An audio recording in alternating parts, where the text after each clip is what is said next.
आपली संस्कृती, आपले संस्कार सदा राहू दे आपल्या सोबत. भारताच्या महान ग्रंथांचे आणि काव्यांचे संपूर्ण संकलन. सबस्क्राईब करा तिलक. आज त्यांनी आपल्या मातेवर लांछन लावलं आहे. आपण आपल्या बलिदानानं त्यांच्या हृदयात पश्चातापाची अशी ज्वाला भडकवू की एक दिवस ते नतमस्तक होऊन तुमच्या चरणांवर पडून क्षमा मागतील.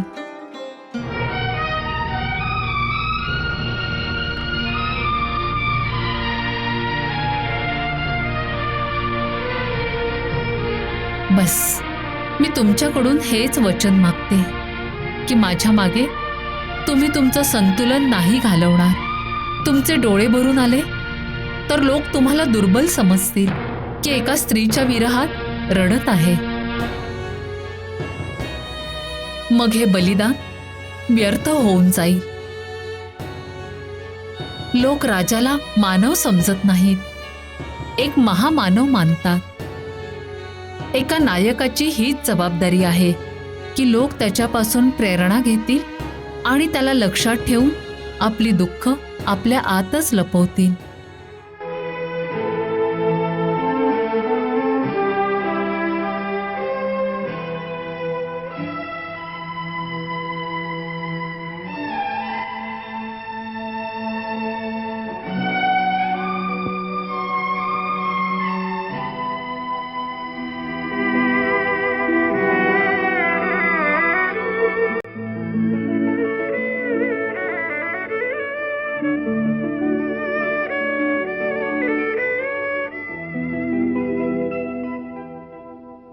आपला उपदेश खरा आहे, परंतु राघवांचा वियोग अगदी असहनीय आहे. मला माझ्यापेक्षा अधिक चिंता त्यांची असते. माझ्या समोर तर एक लक्ष्य आहे, परंतु त्यांच्या समोर तर साऱ्या राजमहाला केवळ अंधकार अंधकारच आहे. मुली, जीवन राजमहालाच्या अंतःपुरातच समाप्त होत नसतं. जीवन खूप विशाल आहे. एका राजासाठी कार्यक्षेत्र दूरपर्यंत पसरलेलं असतं. राघव कर्तव्यात होऊन सावरून जातील, परंतु जर तू नाही सावरलीस तर तेही नाही सावरणार.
त्या दिवशी तुम्ही लक्ष्मणला सांगितलं होतं की गंगा किनारी ऋषींच्या आश्रमामध्ये काही दिवसांसाठी मला सोडून ये. बस, त्याच आज्ञेनुसार मी लक्ष्मणला बोलावणं धाडलं की रथ आत्ताच घेऊन ये. रात्रीच निघून जाणं उचित होईल.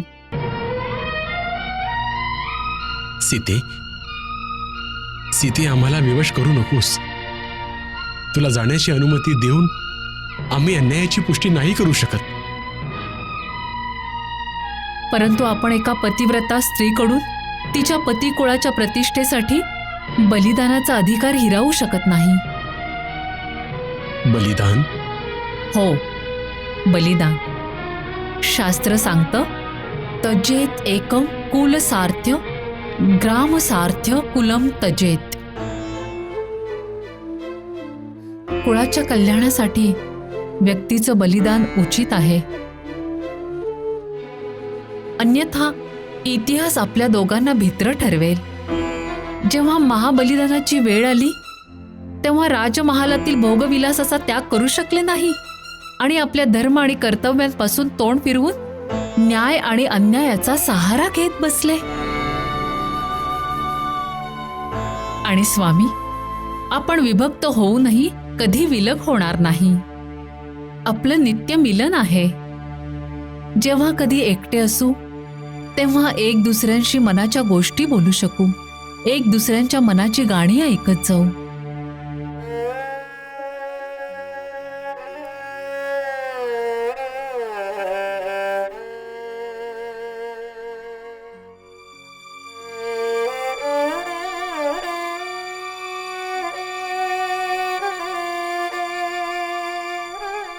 सीते, एवढ्या मोठ्या बलिदानाला तू किती सहजरित्या बनवून सांगितलंस. परंतु विचार कर ना की या अवस्थेमध्ये तू एकटी वनात विनासहारा कशी राहशील. जेव्हा तुम्हाला तुमच्या सीतेच्या बाबतीत अशी चिंता आहे, मग सामान्य मनुष्याच्या स्त्रीला अबला समजणं न्यायसंगत आहे.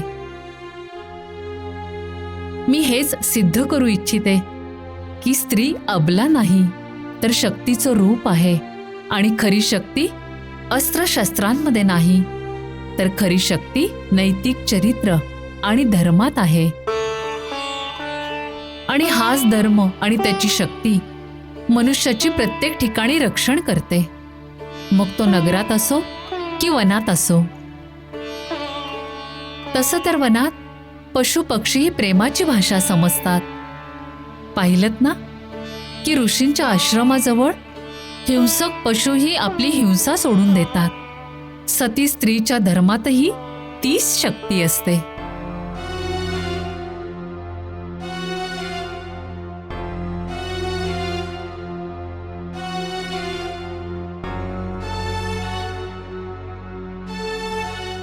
कसला विचार करताय तुम्ही? मी विचार करतोय की या अन्यायाविरुद्ध नारीने विद्रोह केला पाहिजे. अवश्य केला पाहिजे, परंतु या विद्रोहामध्ये कुठल्या अस्त्राचा वापर करावा याचा विचार करायचा आहे. जर स्त्री ही पुरुषांसारखी तीर तलवारींचा वापर करू लागली तर जगामध्ये गोडी आणि भावना कुठून येतील बरं? नारीचं सर्वात मोठं अस्त्र आहे त्याग, आणि दुसरं म्हणजे दुसऱ्याला वेदना देण्याऐवजी स्वतः वेदना सहन करणं. दोन्हीही अमोघ अस्त्र आहेत.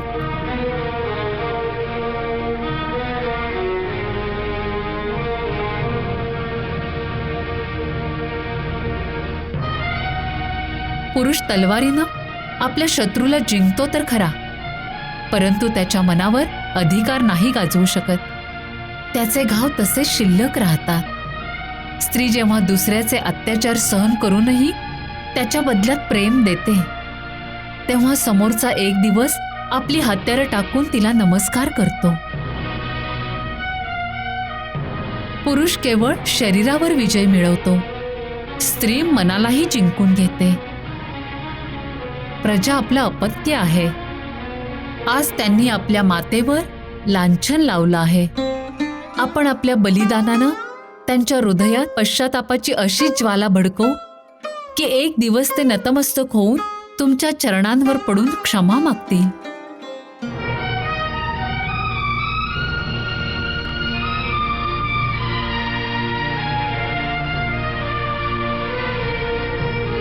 बस, मी तुमच्याकडून हेच वचन मागते की माझ्या मागे तुम्ही तुमचं संतुलन नाही घालवणार.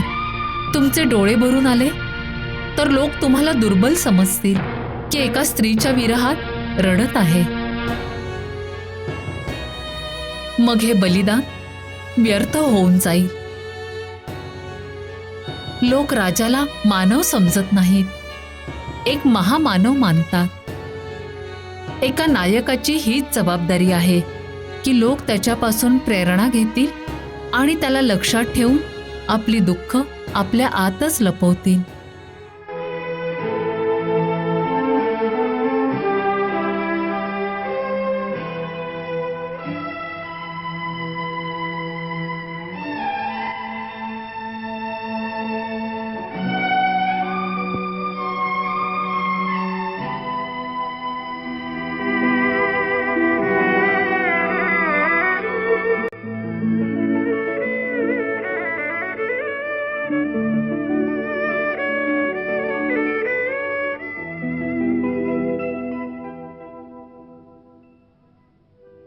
विधना तेरी लेखनी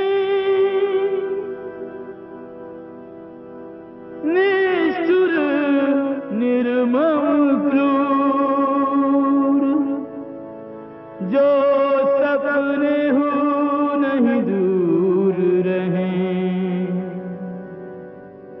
कर दिया उनको दूर।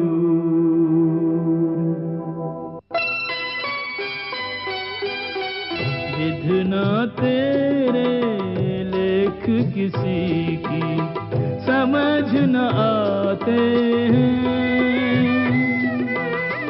राम सिया युग युग के साथी बिछड़े जाते हैं,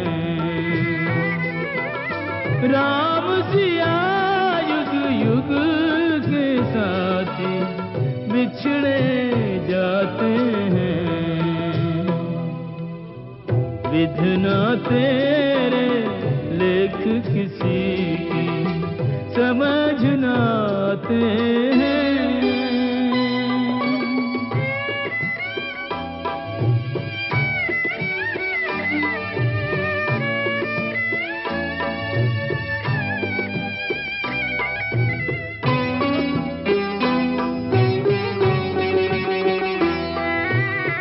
कैसे हैं ये राजा रानी, कैसी इनकी करुण कहानी, ये पलकों पे रोक रहे हैं पीड़ा के सागर का पानी, ये पलकों पे रोक रहे हैं पीड़ा के सागर का पानी। एक दूजे से एक दूजे की पीर छुपाते हैं, राम सिया युग युग के साथी बिछड़े जाते हैं। विधना तेरे लेख किसी की समझ न आते हैं।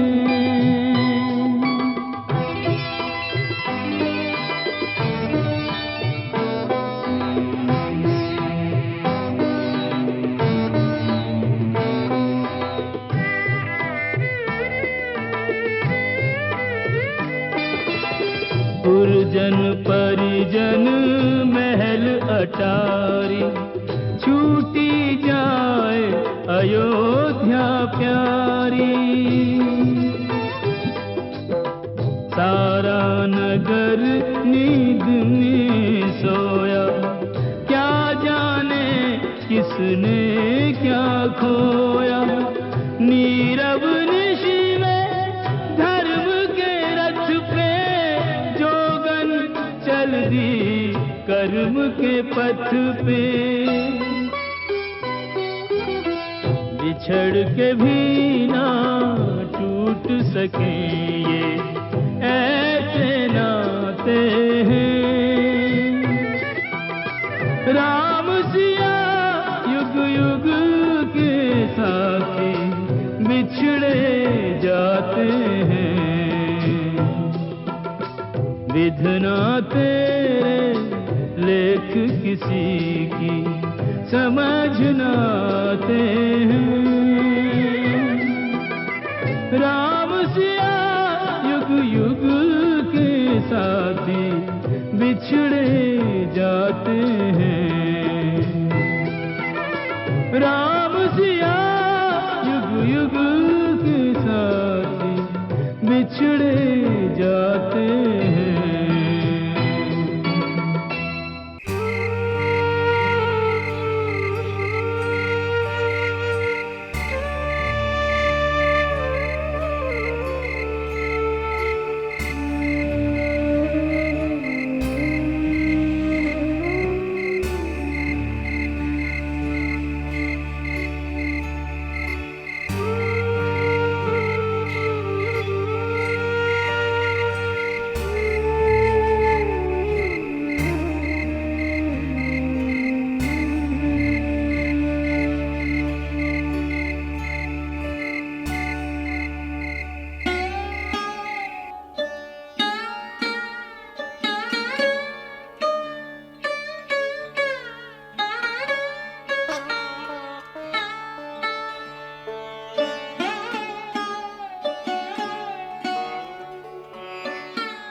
मुली,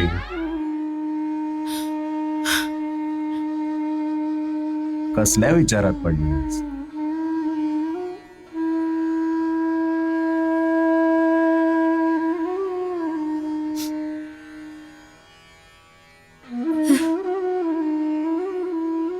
काही नाही गुरुदेव. बसल्या बसल्या मन असंच अयोध्येत जाऊन पोहोचलं. जर मनाने सारखं सारखं अयोध्येतच जायचं होतं तर अयोध्या सोडलीच का? मनच आहे, वारंवार त्यांच्या चरणांपाशी जातंय. मुली, मनाचा तर स्वभावच असा असतो की ते इथून तिथं भटकत राहतं. मनुष्य जर आपल्या मनाच्या अधीन झाला तर त्याचं मन त्याला इथून तिथे भटकवतच राहतं. परंतु ज्याने आपलं लक्ष निर्धारित केलं असेल त्याच्याकडे मनाच्या मागे वेडं होऊन इथून तिथे आणि तिथून इथे भटकण्यासाठी वेळच कुठे असतो.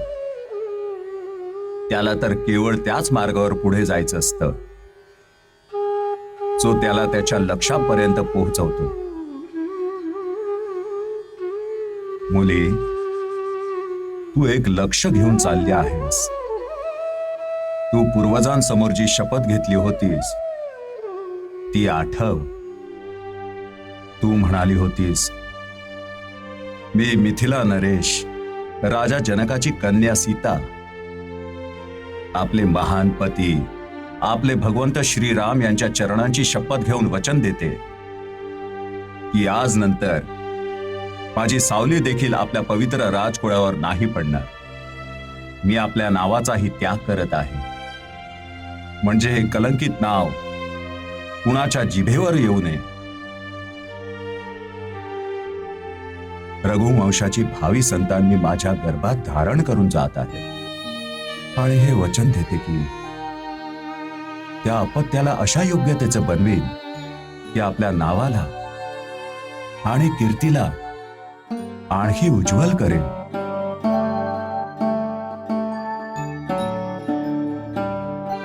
आणि वीरतेच्या क्षेत्रात आपल्या पूर्वजांच्याही पुढे जाईल.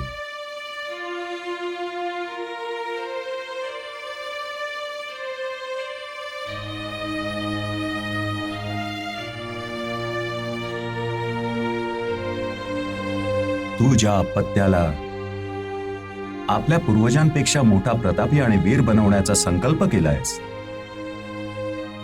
त्या अपत्यावर काय सदैव औदास्य आणि भटकत्या मनाचे संस्कार करणार आहेस का तू? तुझ्या या मनस्थितीचा काय परिणाम होईल तुझ्या अपत्यावर? तू तुझ्या मनामध्ये निराशा आणि औदासीन याला जागाच नाही दिली पाहिजेस. तू एका कर्मवीर आईप्रमाणे आपल्या अपत्याचं भविष्य, आपल्या कुळाचं भविष्य आणि आपल्या देशाच्या भविष्याच्या बाबतीत आशावादी विचारांचं एक ज्योतिर्मय वातावरण चारही दिशांना पसरवलं पाहिजेस, जे सर्व जीवन उज्ज्वल करेल.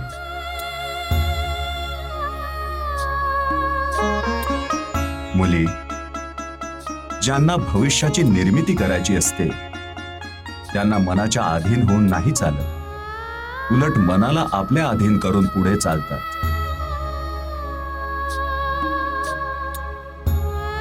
म्हणूनच मुली, मनाच्या अश्वाला लगाम घालून त्याला आपल्या लक्ष्याच्या मार्गावर चालव.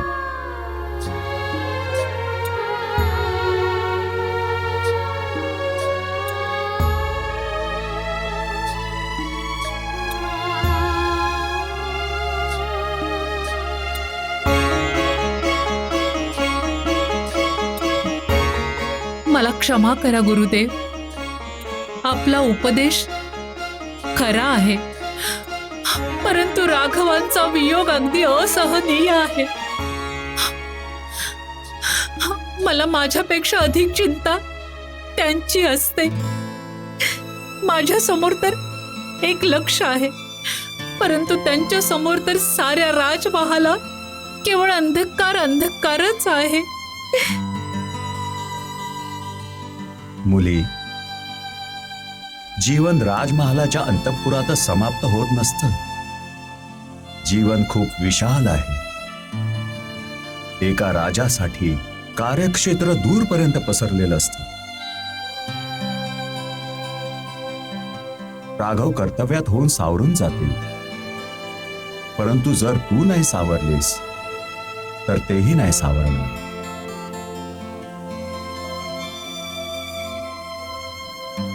दोन प्रेमी जीवांमध्ये त्यांच्या मनाची तरंग एका अदृश्य रूपाने एक दुसऱ्यांपर्यंत पोहोचवतच असतात. जर तू अशा प्रकारे विरह आणि दुःखाचे तरंग पाठवत राहशील तर ते त्याच लाटांमध्ये बुडून राहतील. त्यांच्याकडे कर्तव्यपरायणता, कर्मवीरता आणि आशेच्या ज्योतींचे तरंग त्यांच्याकडे पाठवले पाहिजे. तेव्हाच तू त्यांची खरी मदत करशील. मुली, या विरह आणि निष्क्रियतेच्या अंधकारातून बाहेर पड आणि एका ज्योतिर्मय उज्ज्वल भविष्याच्या निर्माणात मग्न हो. हे विसरू नकोस की एका महान बलिदानाच्या मार्गावर तू एक खूप मोठी जबाबदारी घेऊन चालली आहेस.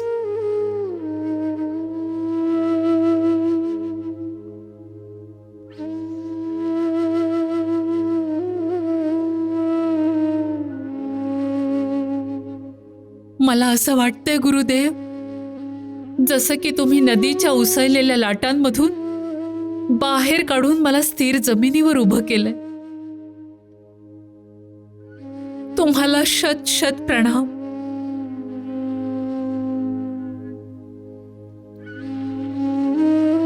तुम्ही मला आशीर्वाद द्या की मी तुम्ही सांगितलेल्या मार्गावर दृढतेने वाटचाल करू शकेन.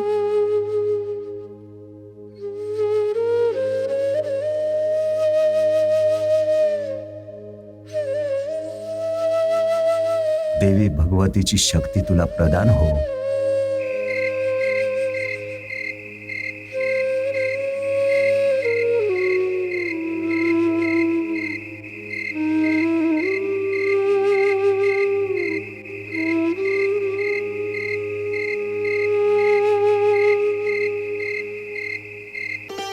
धन्य आहात प्रभू. कसं ज्ञान देत आहात सर्वांना. प्राणी मात्रांना शिकवताय की घटिताला त्यांनी कसं स्वीकारावं. आणि ते पहा मुली, तुझी किती प्रशंसा करत आहेत. हे तर प्रभूंचा औदार्य आहे. आपल्या सेवकांचं ते खूप कौतुक करतात. त्यांना देखील हे माहीत आहे की माझ्यात जी शक्ती आणि दृढता आहे ते त्यांचंच देणं आहे. तरी उत्साह वाढवण्यासाठी आपल्या सेविकेची प्रशंसा अवश्य करतात ते. तुम्ही पाहिलत का गुरुदेव, त्यांना ही जाणीव अवश्य झाली असावी की मला माता सुनैनाबद्दल चिंता आहे. मग पहा, ते स्वतःच मिथिलेला गेले आणि जसं तुम्ही सांगितलं त्याप्रमाणे त्यांनी माता सुनैनाच्या मनातल्या वेदना दूर करून त्यांना बरंही केलं. किती कृपाळू आहेत प्रभू. खरंच मुली, त्यांना सर्वांची काळजी असते. प्रभू सर्वांचं दुःख दूर करतात. आपल्या मातेबद्दलची तुझी चिंता तर मिटली, यामुळे मला खूप शांती मिळाली आहे. कारण तुझ्या गर्भात जे बालक आहे ते खूपच शूरवीर असेल, म्हणून तुला कणभरही चिंता नाही केली पाहिजे. आता तुला केवळ वीर पुरुषांच्याच गोष्टी ऐकल्या पाहिजेत. तुमच्या बोलण्यातून असं वाटतंय की मला मुलगाच होणार आहे. प्रभूची ही कशी माया आहे की प्रत्येक मातेला हे जाणण्याची उत्सुकता असते की मला मुलगा होईल अथवा मुलगी.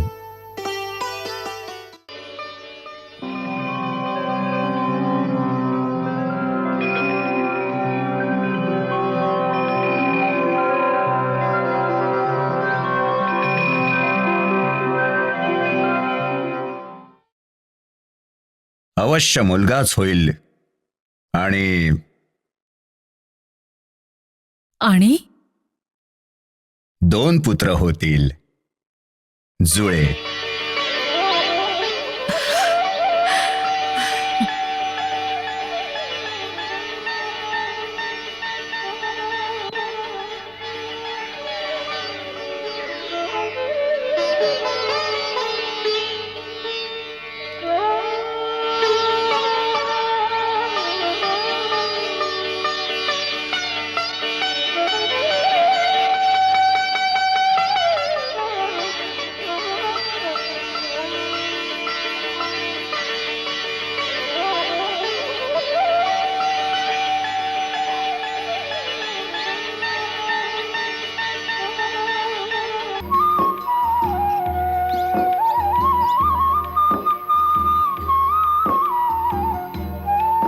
मी महाराज दशरथ यांचा पुत्र शत्रुघ्न भगवान वाल्मिकीच्या चरणाशी प्रणाम करतो आहे. कल्याण वस्तू. कुमार शत्रुघ्न, आसन ग्रहण करा.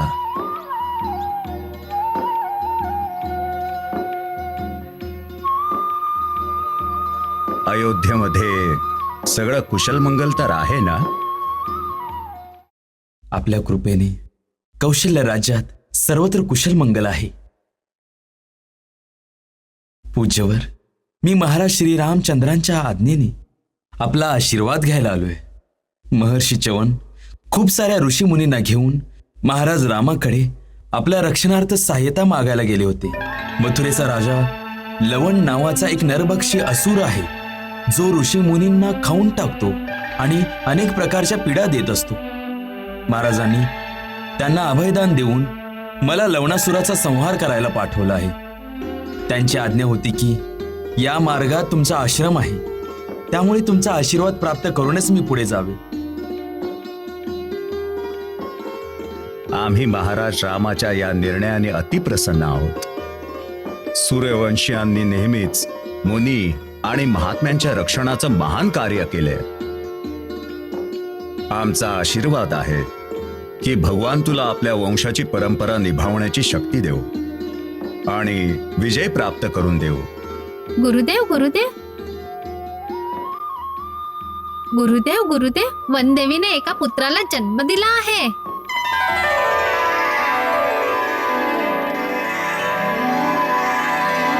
गुरुदेव गुरुदेव, वनदेवीने 2 मुलांना जन्म दिला आहे.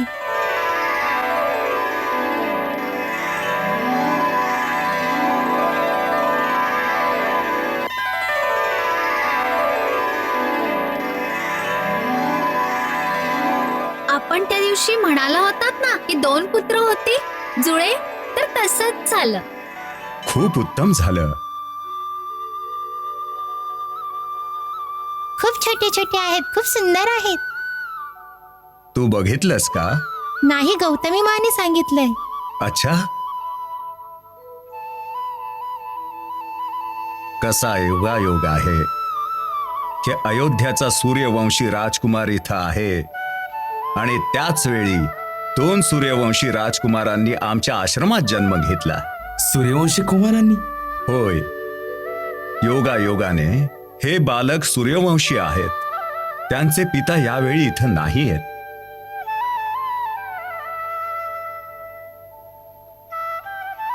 गौतमी माने प्रार्थना केली आहे की आपल्या आशीर्वादाने बालकांचा जन्म खूप सुकर झाला आहे. आता आपण कृपा करावी आणि येऊन बालकांचा जातक संस्कार करावा. चांगली गोष्ट आहे. तुम्ही लोक जाऊन जातक संस्काराची तयारी करा.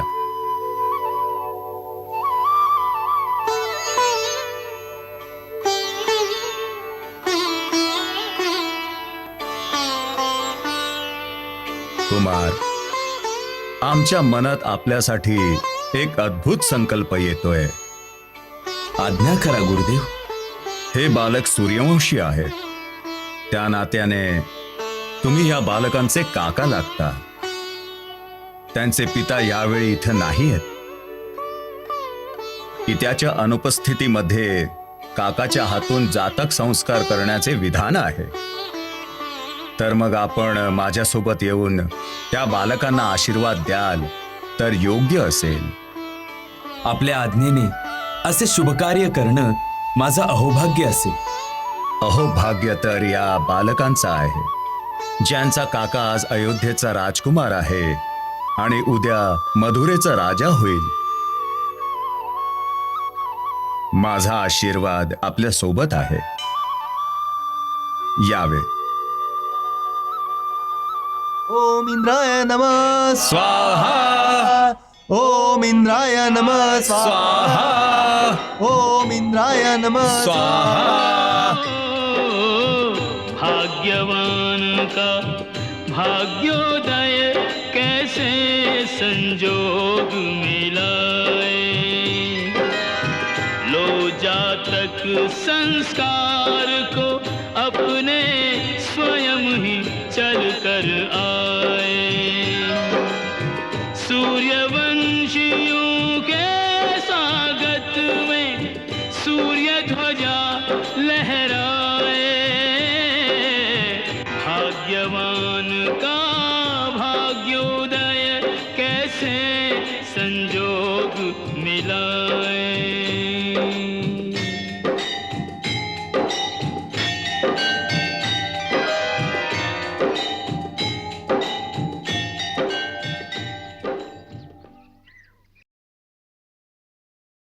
गौतमी माते, या दोघांमध्ये सगळ्यात आधी जन्म कुणाचा झाला? प्रभू, हाच मोठा आहे.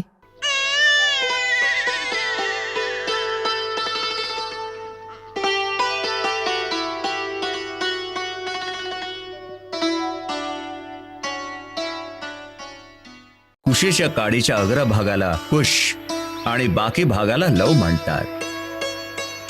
कुमार शत्रुघ्न, आपण या बालकाला आपल्या कुशीत घ्या.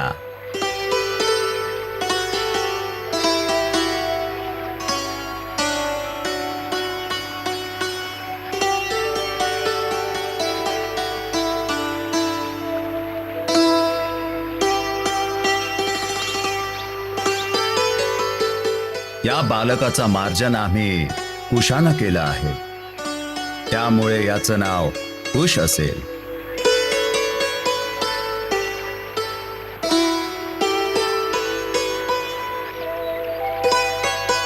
कुमार शत्रुघ्न,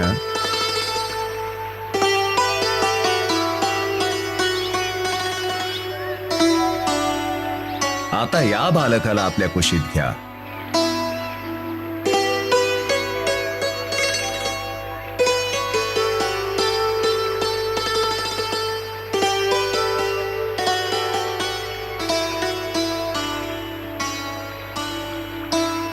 या बालकाचं मार्जन आम्ही लवाने केलं आहे, त्यामुळे ह्याचं नाव लव असेल.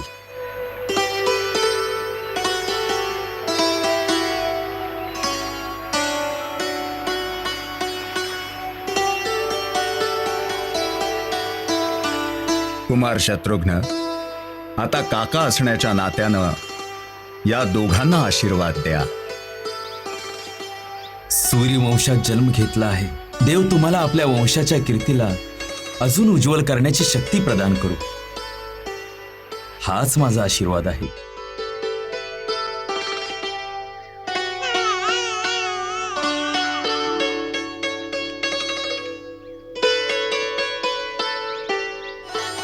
माझ्याकडे ह्या वेळी देण्यासाठी हीच भेट आहे, याचा स्वीकार करावा.